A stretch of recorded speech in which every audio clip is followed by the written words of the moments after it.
अखंड ज्योति जुलाई 2022 शीर्षक है मंगलमयी संभावनाओं के चयन का समय, अपनों से अपनी बात। परम पूज्य गुरुदेव ने वर्तमान समय को एक ऐतिहासिक, असाधारण एवं अभूतपूर्व समय कहकर पुकारा, क्योंकि जो वर्तमान समय की परिस्थितियां हैं वो निश्चित रूप से मानवता के इतिहास की सबसे ज़्यादा चुनौतीपूर्ण परिस्थितियां हैं। इसी पूज्य गुरुदेव ने इसी कारण से युग संधि, युग विभीषिका की संज्ञा दी। संधि काल उसे कहकर पुकारा जाता है जहाँ पर एक समय जाता है और दूसरे के आने की व्यवस्था बनती है। दिन के जाने और रात के आने के समय को हम सायंकाल की संध्या कहकर पुकारते हैं। रात के जाने एवं सुबह के आने को हम उषा काल कहकर के पुकारते हैं। इसी क्रम में परम पूज्य गुरुदेव ने आज के समय को, वर्तमान परिस्थितियों को संधि काल कहा, क्योंकि इन संक्रमण भरी परिस्थितियों में असुरता के जाने की एवं देवत्व के आगमन की व्यवस्था बनाई जा रही है। एक तरह का देवासुर संग्राम आज की परिस्थितियों में भी लड़ा जा रहा है, जहाँ मनुष्य के व्यक्तित्व के स्तर पर घटता विप्लव एक ऐसे ही समय की ओर इशारा करता है। आज का समय एक तरह के महासमर की तरह से ही है, क्योंकि कुरुक्षेत्र की युद्ध भूमि की तरह से आज के समय में भी एक तरह सारी पैशाचिक प्रवृत्तियां उपस्थित हैं और दूसरी ओर देवत्व का समर्थन करने वाली ऋषि सत्ता। पैशाचिक प्रवृत्तियों के प्रभाव में आज मानवता बुरी तरह से अपने उद्देश्य को भुलाए हुए दिखाई पड़ती है।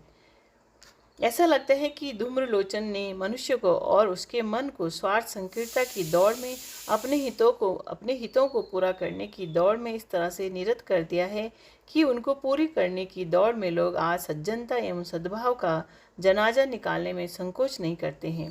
प्रत्येक व्यक्ति के मन में इन नकारात्मक शक्तियों ने महत्वाकांक्षाओं का अंबार इस तरह से लगा दिया है कि उनको पूरा करने की दौड़ में व्यक्ति ने संस्कृति के संरक्षण की परवाह करता है ना संस्कृति के संरक्षण की परवाह करता है और ना ही उसे राष्ट्रहित स्मरण करते हैं। वर्तमान समय ना ही उसे राष्ट्रहित स्मरण रहते हैं। वर्तमान समय का प्रभाव इस कदर गलत दिशा में चला जा गया है कि व्यक्ति गलत पथ पर चलते समय उसे गलत मानता ही नहीं है, वह उसे सही समझकर उस पर झटपट चलने का प्रयास करता दिखाई पड़ता है।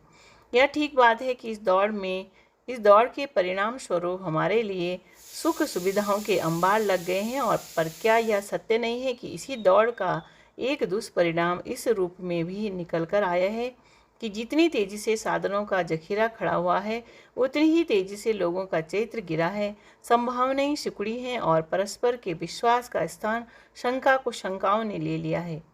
यह कितना बड़ा दुर्भाग्य है कि घरों के आकार जिस अनुपात में बढ़े हैं, शायद उसी अनुपात में परिवारों से प्रेम भी विदा हुआ है। यह ठीक बात है कि लोगों के बटुए भारी हुए हैं, पर क्या मनुष्य की भावनाओं की दरिद्रता उसी अनुपात में बड़ी नहीं है?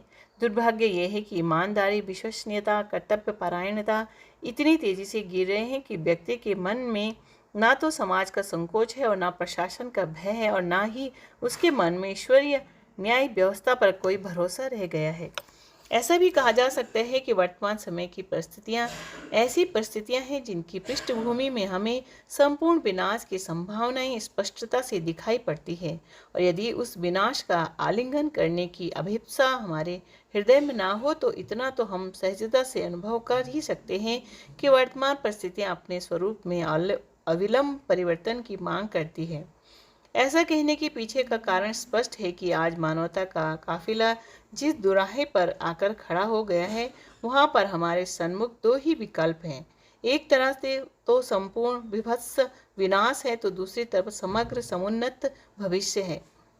एक तरफ की संभावना विनाश की है, विध्वंस की है, विप्लव की संभावना है, तो दूसरी तरफ की संभावना सुख की, शुभ की, मंगल की, कल्याण की संभावना है। और वर्तमान समय इनमें से मंगलमयी संभावना के चयन का समय है, और उसी चयन को दूसरे शब्दों में परम पूज्य गुरुदेव के द्वारा प्रदत्त युग निर्माण योजना कहकर पुकार सकते हैं। आज का समय भागदौड़ का गति का समय है, और इस प्रवाह में सभी कुछ तेजी से भागता चला आ रहा है, चाहे उसका नाम पतन और विनाश ही क्यों न हो। कारण जो भी हो, पर समाधान तो एक ही है। समाधान स्पष्ट है कि यदि समय रहते वर्तमान परिस्थितियों का प्रतिरोध न किया गया और उनके परिवर्तन की व्यवस्था न बनाई गई, तो मानवता के सफर पर कब पूर्ण विराम लग जाएगा या कहा नहीं जा सकता है। आज व्यापक जनसंहार के और समूचे विनाश के इतने इंतजाम इतने सरंजाम इंसान ने जुटा लिए हैं कि पलक झपने का समय मिले उससे पहले ही कब एक व्यक्ति का पागलपन इस धरती को मरघट में वीराने में बदल देगा कहा नहीं जा सकता है। यदि इंसान सामूहिक आत्महत्या ना भी करें दोस्तों, तो जिस तरह का जीवन, जिस तरह का वातावरण, जिस तरह की मानसिकता हम आने वाली पीढ़ियों के खाते में छोड़कर जा रहे हैं, उन्हीं में कौन सी प्रफुल्लता सुरक्षित रह गई है।